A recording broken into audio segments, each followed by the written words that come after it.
Hey there, it's Damon, the Drone Boss, and we're here for another edition of the Drone Cast. And our guest today is Etta Marvin, who is the owner of Brymar Aerial. Is that right? Brymar Drone. Brymar Drone. Yeah. All right. It's all the same. Aerial imagery. So the cool thing is Etta does all kinds of stuff with drones. She's part of the Sky Network, which is the largest network of drone entrepreneurs. So she's got the backing of the network to be able to do pretty much any drone job that's out there. Invaluable backing, guys. Invaluable. Right. And your specialty is construction, and that's what we're gonna talk about today. So I love construction. Let's talk. So there's tons of stuff with drones and construction, right? And I know the drones, as the technology on these things is getting better and better. Harder to crash, easier to fly. The sensors are better, and all the stuff we can get. How have you seen that over the recent years transform the construction industry and what's available? Because a lot of people, even though there's been big advancements, a lot of construction companies aren't using them. No, actually, I'm surprised how many construction companies aren't using them. They still want to climb to the top of a building, 60, 80, 100 feet up to take a look at a brace that's, in the middle of that building, instead of flying the drone to take a look at it. And I can give them a much, but I can give them much better shot that they don't have to remember than the guy climbing up there and hoping he doesn't fall. So our drones, any drone, any of these guys provide so much detail for a construction company. Detail that I don't think they could have up till now. Yeah. The guy, and I'm not kidding about the guy climbing up the 60, 80, 100 feet. I witnessed it just to make sure that one little brace was connected properly. But when he comes down, he's relying on his memory. In a court of law, eyewitnesses to events, they're kind of sketchy because your memory doesn't always remember things correctly. When you're up 60, 80, 100 feet in the air, and you're not the guy that's usually up that 60, 80, 100 feet in the air, you get a little scared. Yeah. And so your memory coming down, it was fine, and it wasn't fine. But a drone picture can show you, without any of the adrenaline rush, without any of the anticipation, without any of that fear, a drone picture can show you, oh no, that brace is incorrect, Yeah. And so that saves money for the construction company because later on when they find out it was wrong, now they got to come in and correct it, Yeah. So it's preemptive stuff as well. Well, and it also documents it too. If they're ever, because construction's highly regulated. It's very regulated. You've got all kinds of OSHA compliance, OSHA fines. There's, there's environmental stuff. There's so many things that the drones, and besides just taking pictures, just the sensors and the data they can get. But to your point, like I was reading a report, and it was last year, there were over 300 fatalities with inspection companies, and these are construction and power lines and cell towers and wind farms and all that stuff combined. But the report said 82% of those fatalities were doing a routine inspection a drone could do. And that's true, because when I was talking to you about that inspection for that brace, I wasn't making it up. It was serious. I watched this little guy who doesn't climb. He was actually one of the engineers. He needed to verify that. And there was no roof to walk on. You literally are walking between these great big, stacks of metal, and he's climbing up there, and he's not a climber, so it's not safe for him in the first place. And then you're relying on his memory, and he could have fallen very easily. He could have gotten hurt. He could have gotten worse. And these drones, they help. Construction companies, they really love their employees. You get a good team, you get a good crew, they love them. They are amazing guys. They take care of them and all those things. One of the ways they can take care of them is let's eliminate some of the unnecessary dangers. Like, now, my drone, this is Augusta, she can't go up there and, ratchet in those bolts. She can't do that, but she can make sure that, they can see the bolts, make sure they're tight. There's all kinds of things. We also use a thermal drone on site to check some things. There's just so many things they can do. So some of the unnecessary risks, let's get rid of them. And it also saves them money. if they're showing their insurance company that they're using technology versus risking their guys all the time, it can help lower the construction company's overall insurance cost. And everybody, it doesn't matter whether you, me, the construction company, the subcontractors, we're all in business to make some money, to change lives, grow something, grow your dream.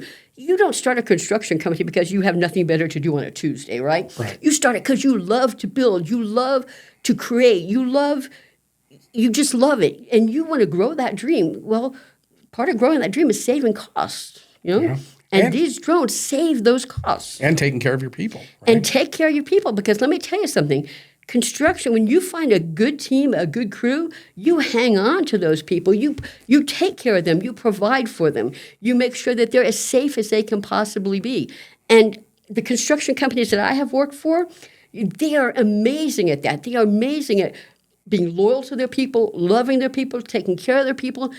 The only problem is they don't realize how much more they could do for actually cheaper.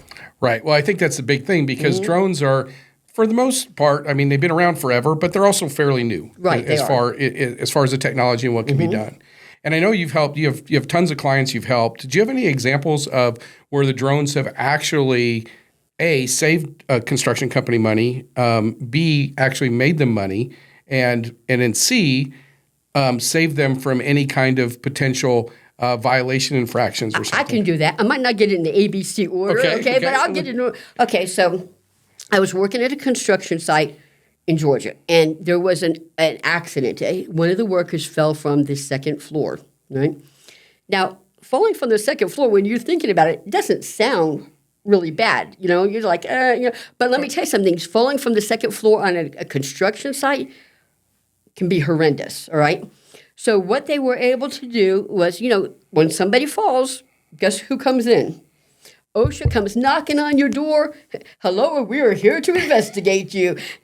There's no construction company in the world that likes to hear, my name is OSHA, I'm here to investigate. They don't want to hear that, right? So it's like an IRS audit. Yeah. We don't use those words here. But so here's the thing. I was flying that construction site 4 to 5 times a week because it was fast-moving stuff. They wanted it documented. And by flying that site 4 to 5 times a week, every flight that I took, whether it was photographs or videos, was able to show that the safety gear was on site. It was provided. It showed that everybody was tied off like they were supposed to be. They were using it correctly. And the ones that weren't using it, I mean, there were extras laying across the job site that you could grab. You up on the second floor, you just grab it, tie yourself off. So therefore, it wasn't that the safety gear was not provided for him. It wasn't that they weren't taking care of their people. It wasn't that they weren't being compliant. It was that one individual, he might have said, look, I'm only going to be 2 minutes. I don't want to take 5 minutes to tie myself off. I just came to get this or, to check that. I don't know what that story is, but I do know that it was his choice not to tie himself off. And I don't wish anybody ill because I felt horrible that he fell. But it was also not the construction companies or the subcontractors' fault because the gear was there. And it was documented. It was documented because all these flights, you can see the gear, the safety gear, because the safety gear hangs across the bottom of, hangs across the first floor, second floor, third floor, so they can just go grab it when they get up there and put it on. It was documented that it's been there in random flights, and it's documented not by the subcontractor, not by the contractor, but by me. I am a third party, uninterested party who I have no skin in their game. I'm not getting paid to do their job. I didn't win the bid. I don't have the contract. So I am totally, so when OSHA's like, okay, this is not you trying to tell me that, this is actual proof that from some stranger that. Right, well, third party, independent third party. So they didn't get the OSHA violation. They didn't get the, OSHA gives them these points and stuff. They didn't get any of that. And it really saved them money, and it saved them, it potentially saved, because OSHA, your insurance company doesn't want to hear that you've got OSHA violations, so it saved them money on that side as well. And it really made the company, the subcontractor I was working for, understand that we are doing the right things for our people. And, you feel good when you do the right things for people. You feel terrible when somebody gets hurt, but when you know that you've done everything that you can do to protect your people, to love your people, to take care of your people, it takes part of that burden off of you, you know? Yeah, and that's a real deal. With one of the side studies on that, when these managers that send people out and they end up getting injured, paralyzed, or even killed. Right. I mean, it's massive trauma for them, PTSD. Yes. I mean, they're often the ones that now have to go and tell their wife and kids who they just had a barbecue with on Sunday. On Sunday, yeah, exactly. That Daddy's never coming home because I sent him out to go check some bolt that a drone could have looked at. Exactly, and that's how the drone can save in so many ways. So another incident was on a second construction site in Georgia, for example, same two companies, but a second construction site. Get a call from the guy that I'm working for, the subcontractor. He goes, I'm in Mississippi. The construction company just called me. One of our great big beams is bent. Can you go take some photos of it? I'm like, okay, no problem. If you give me 30 minutes to get to the site, I can take the photos. He goes, great, because I cannot make it to that site today. Even if I left this site I'm on now, it would be dark, so it would be tomorrow. So we'd have to shut down today. We'd have to shut down tomorrow till I could figure it out and get it. So I went over there, took his photos, immediately sent them over to him. He literally had everything within 40 minutes time for me to get to the site, have his photos in hand because I sent them to him immediately on site. He's like, okay, now I need you to count these beams. So I'm walking around counting beams. But from Mississippi, he was able to have the issue corrected, tell his guys, contact his foreman, tell his guys how to fix this issue. So there was zero downtime on the job, not for the subcontractor, not for the contracting company, not for the county it was a county job. So there was zero downtime. The owner of the subcontracting company I was working didn't have to drive 3 states to get to us. He didn't have to get off the site that he was on at the time. Right. So it would have put it down on the site that he was there because he was getting them started. So it would have actually put 2 sites down. Right, yeah. So, and think about the monetary consequences, having to shut down 2 sites for 2 days or more. Or more, yes. And then potential, I'm sure they're on a very strict timeline, and if they exceed the timeline, I'm sure there are penalties and stuff. I think there are penalties. I think in certain can't speak English today. Certain circumstances, depending on whom you're working for, if you go beyond a timeline, there's a penalty that goes against you when you bid for your next job with the, like for a state municipality or something. Yes.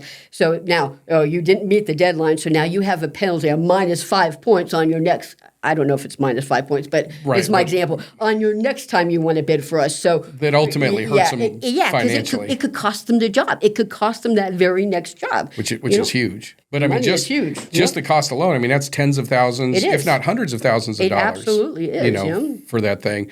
All because a drone was available and used. Right. And all it took was the owner of the company to make one phone call me and say, hey, Etta, can you? And I hear, hey, Etta, can you? I'm like, oh, of course I can, yes. It's going to cost you. But honestly, I wasn't even worried about cost because I do a lot of work for him. And they take care of you. Yeah, and they do. They take very good care of me. I do a lot of work for them. I love them. What I love about him because it doesn't matter what job site I go to, he doesn't tell me what to do. The first job site, he said, okay, can you do this? And I did, yes, I can. He goes, okay, can you tell me what I need? I'm like, okay. And now he goes, you know what I want. You know how I like things. Just go do your thing. That's awesome. Well, that's one of the neat things with the industry where we are now is, like I say, they've been around for a long time, but it's really brand new. And it really is brand new because nothing's been standardized. It hasn't been. So that's the neat thing is that we get to be a part of this building all this. Like these guys, we can help them develop systems and processes and even help design the foundation of the regulatory environment they're going to have to follow, like with OSHA and stuff when it comes to aerial I consider myself to be part of the group that is setting the standards for drones in this industry. Yeah. Okay? I seriously do. And I know that sounds pretty boastful, but I don't mean it that way. But it's the truth. Yeah, it is. And I love what I do. So one of the things that this company was able to do is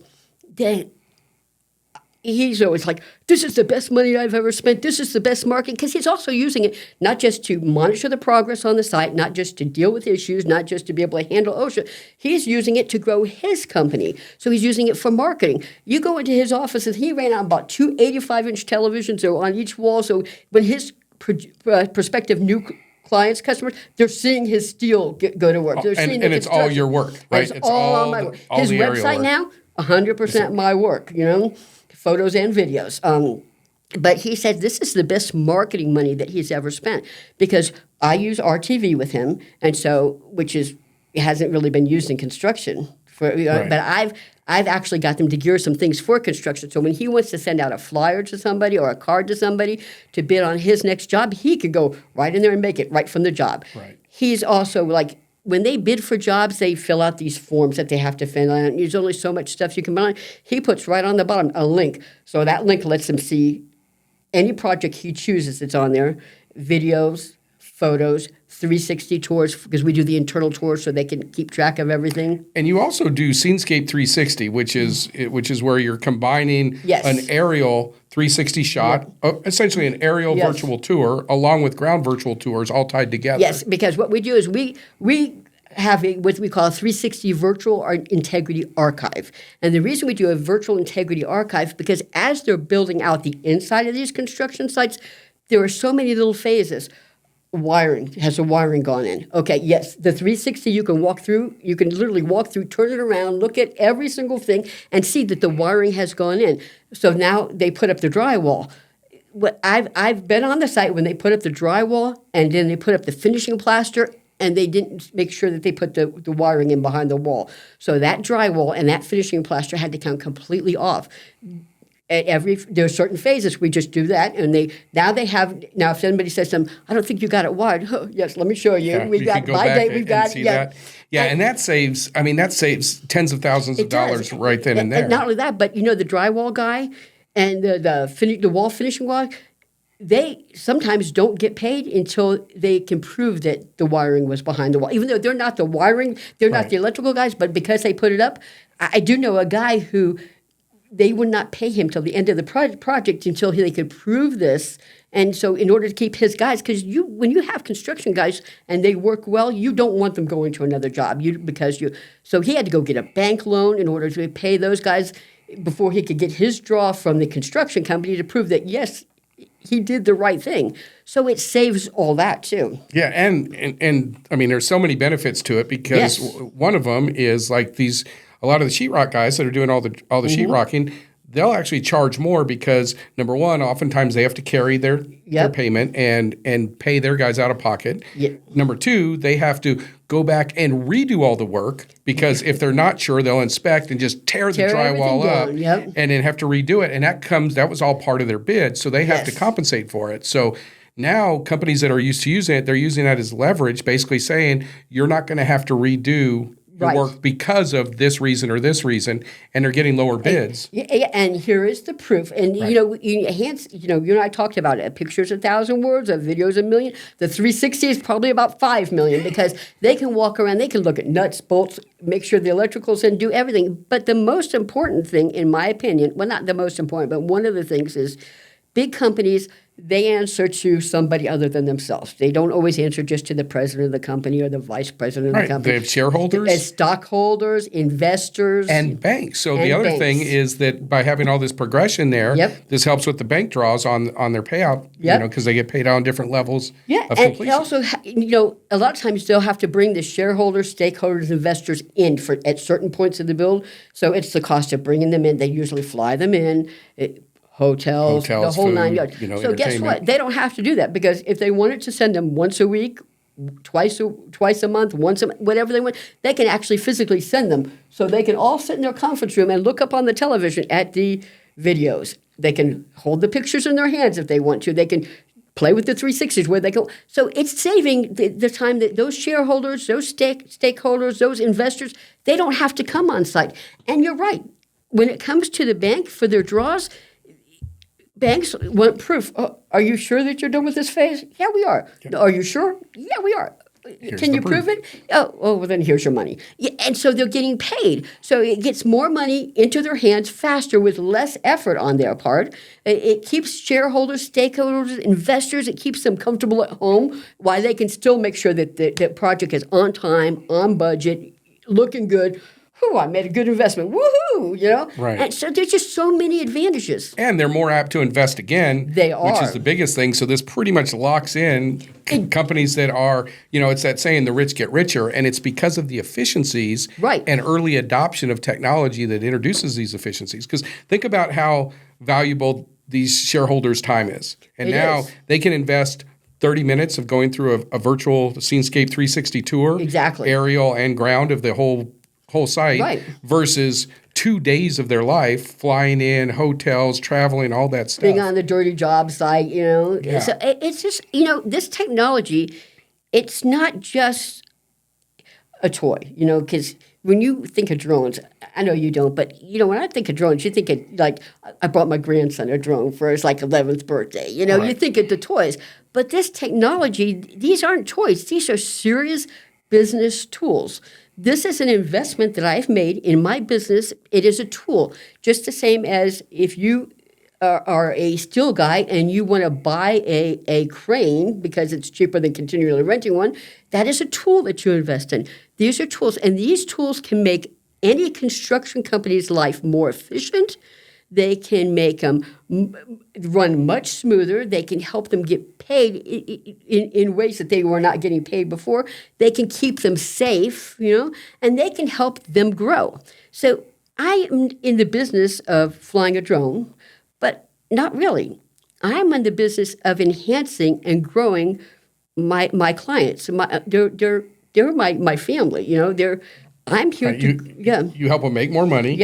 Introduce efficiencies. Literally save lives. And and then also impress everyone they know. Right? Exactly. Because that's a huge part of it. Because think about the construction company that's going out and bidding on jobs or wanting jobs.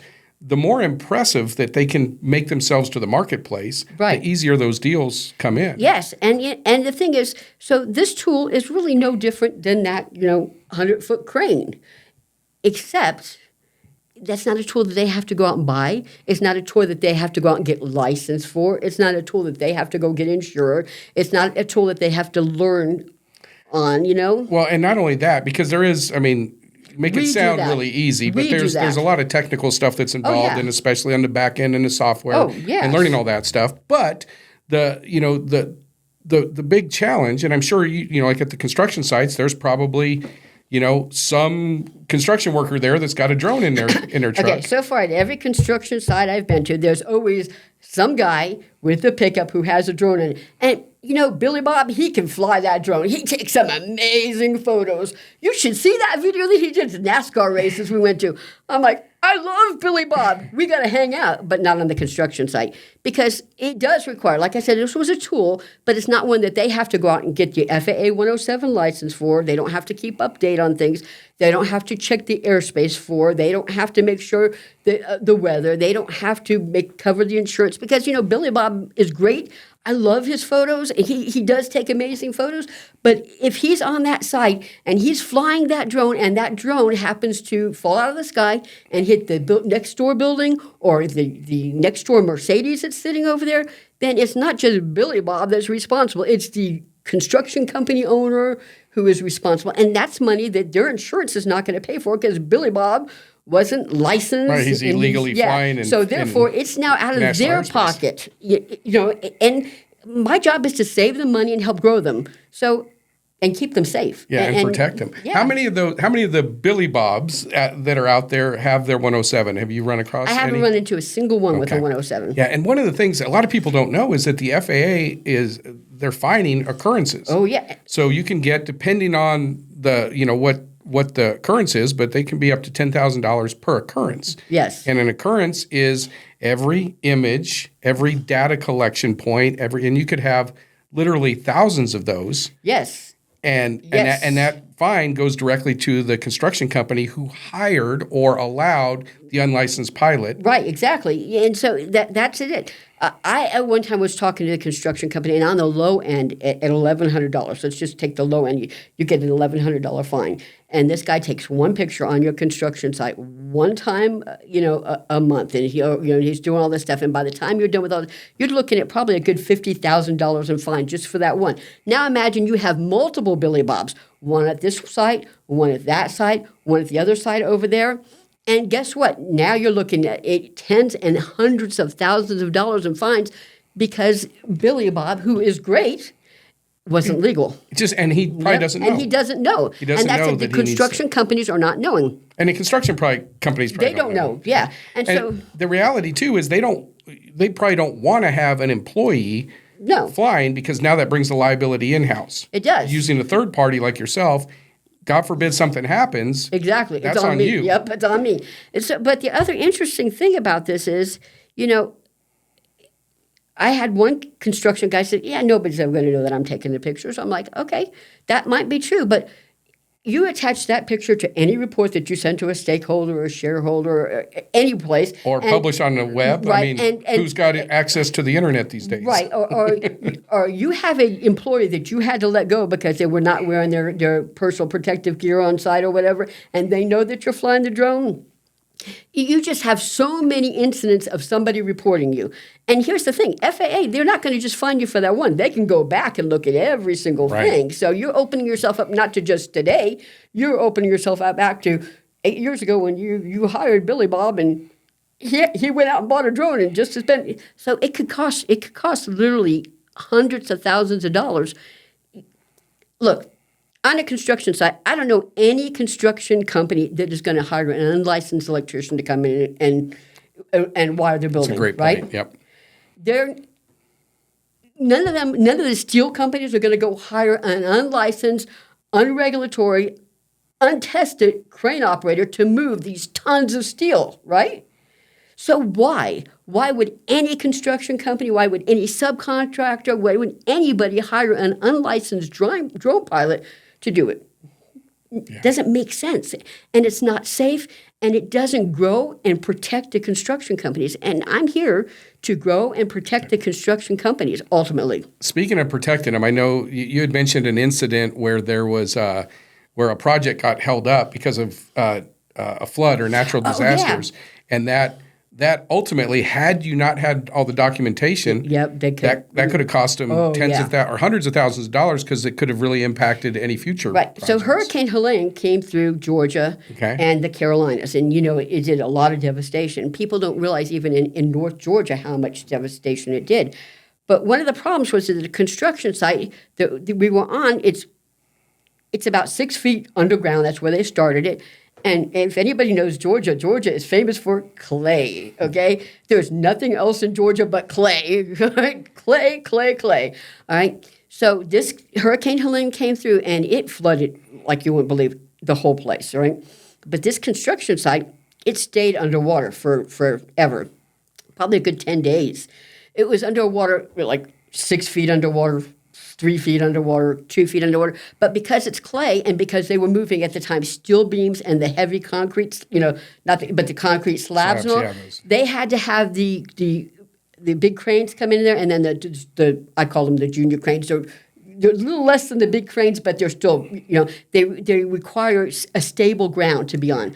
And because the water was there, and even after the water receded, because the ground was not stable at all, they could not move the cranes in. And so if they couldn't move the cranes in, they couldn't complete the steel section, which put the rest of the and the cement section. So it put the whole project behind.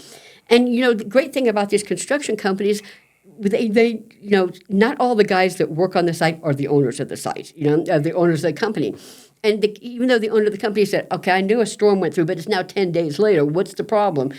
Because they're not on site. But the fact that I was out there still, they had me flying it because it was checking and everything. So I'm flying it, and you could see that 10 feet, 8 feet, 10 6 feet. 8 feet, and then you can see that the ground is so, even though there's no water on it at this point, the ground is so wet that it's like it was a mess. And you can see that you couldn't, and you can see where a truck tried to drive on there, and you could see that the truck was about, probably about 2 feet into the clay. And you can't have that with a crane. You cannot move those cranes out of there. They're heavy. And when you put the crane out, they have the great big legs that come out like this. They've got to have stability because they're going to lift that steel, they're going to lift that cement, and without that stability, they're going over. So it's also a safety thing not to do that. Yeah. So we was able to handle that, and then the construction company was like, oh, wow, I didn't realize it was still that bad. No problem. And so it saved everybody's rear end, basically, Right. because And they had avoided proof. any fines or running over because act of God, right? You can't control the weather. And this is Hurricane Helene was pretty brutal. And the devastation it left behind, especially in things like this, it put things behind just because the ground was, before Hurricane Helene, was very wet. So when it flooded like that, it just saturated to the point where there was no absorption. And once it finally got absorbed, it just was no stability to the ground. It probably stayed that way for a long time. Yeah, so it was able to take care of that and show that. And again, I'm not the subcontractor. I'm not the construction company. I am a third party. So when I'm providing you proof, I provide you proof, and I don't have a stake in either company. No skin in the game, as they say. So I'm actually providing you proof that you can take to the bank. Literally, you can take it to the bank. You can take it to the bank and avoid any of your fines or penalties, and keep the shareholders and everything, and probably even get some point discounts on the bank because of it, because of act of God and all that stuff. Yeah, and so construction guys are wonderful. I love the construction industry. I love the creativity and the building and the attitude.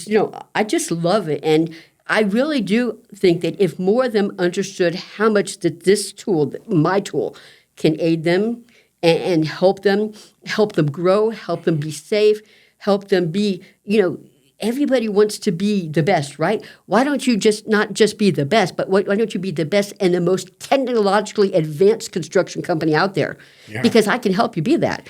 I can help you be that. And then you can... Well, I said I am making a standard in this industry. Now with my tools and us together, we can help you make the standard for the construction industry. Yeah, seriously. And you're saving them money. Save them money. You're making them money. Make them money. You're introducing efficiencies that keep them safer, make them more attractive to shareholders. Yes, sir. You're actually helping them get more referrals, more business. Yes, sir. And I know several of your clients have said this is the best marketing campaign collateral that we've ever invested in, and that's not the reason they're investing. No, that's not. That's an added benefit. That was how you slide something in that back door. Yeah. Okay, this is something that got slid in the back door. They're not by me, but they're like, we could use this to grow. I'm like, yes, you can. You understand? For the last 2 months, I've been trying to tell you could use this to grow. Right. And we just heard we could use this to grow. It's so funny, but they love it. It's like I always talk about, like, your level of awareness where you are, and most of these construction companies, they're just dealing with everything they have to deal with, right? And they have a lot to deal with, a ton. Yes. And so at their level of awareness, it's kind of like learning math. So like if you're in elementary school and you learn addition, right? Like the idea of getting all is the only way you can get to 16 with addition is to line up 16 chairs. Exactly. Right. Yep. But if you tell someone in elementary school, I can show you how you can get to 16 with, 2 4s. Right. And then they're like, what? Exactly. And it just they can't hear it, they can't comprehend it, and that's kind of I think where construction companies are. So as they get into it and start using it, just like you mentioned, can you do this? Hey, if you can do that, can you do this? Exactly. And you're like, yeah, I told you that, but yeah, we can do that. Yeah, and so I've actually, we're building this building. Can you fly through the building, through the construction, through the steel for us so we can take a look at it? Yeah, okay, I can fly through it. So I'm flying through the steel. And can you go, it might be fun to go fast, but can you go slow so we can actually see? Okay, it's a little boring for me, but yeah, I can do it. And because they're like, that gave us a view that we never thought we could have. You have to get up on, they have these, I call them bucket trucks. They're not really, they drive them around. They look like these little carts. I just want to drive one so bad, okay? I just really do. But they get on them. They have to go up and then look, and then have to go to the next one, go up and look, and up and look. It takes so much time. I just take the drone, fly right through the steel beams so they get the full view this way, fly back this way so they get the full view this way, and they're like, we have never been able to see this like this. And look, you can tell where the joints are coming in, where the bolts are connected. And they're like, this is unbelievable. I'm like, I'm glad you're happy. Because I really am. I love making them happy. I love helping them grow. I love what I do, and It you know, shows. and anybody, you know, and I would help anybody because, you know, sometimes I'll do it without pay, you know, but because I just love it, you know, and I just think that the safety part of it and the growth part of it, it is everything.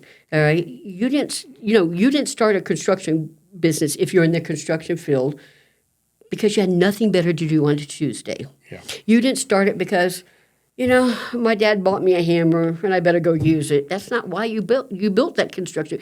You built your construction company because you love to build. You love to create. You want growth. You want to build a legacy for yourself. You want to build a legacy for your kids and your great grandkids that you're not even thinking about here because you're 27 and you don't even have kids yet. But that's what you're thinking, you know. That's why and I want to make sure you build that legacy. I want to do everything I can to help you build that legacy to have your dream. You know why? Because I'm living my dream. Yeah. This is my dream. And if I'm living my dream, everybody should get to live their dream. Amen. You know? Amen. Preach it, sister. Yep. And I just love it. Well, that's awesome. Well, hey, our time's up. Thank you so much for stopping by. But I want to make sure that people have a way to get in touch with you. So if there's construction companies out there that want to make more money, want to improve efficiencies, help land more deals, and get more contracts secured, what's the best way for them to get in touch with you? Well, we are your dedicated concierge drone service provider. We enhance your efficiency and profitability for construction companies. And because of that, and because I know you're going to want that, I'm going to put my link in the below. Is that okay with you? Yeah, in the description. And what about, is there a website or something? Yeah, it's www.brimarDrone.com. That's BRIMARDRONE.com. We're also on Google under Brimar Drone Command Center. It's got our phone numbers. You can call us anytime. You can reach us through our little web form. Okay, I love my drones. I'm not technologically, outside of the drones, I have no technological skills. But you can reach us anytime there. I will put a link, though, for us in the comment section. And let's go make something great together. Let's go build something great together. And you know what? Let's go, work together more on what we're doing, Damon, because you, the drone boss, are amazing, and we appreciate you and love you, and we're here because of you. Awesome. So thank you. Thank you so much, Etta. Let's give it up for Etta, ladies and gentlemen, and we will see you on the next Dronecast. Take care and fly safe.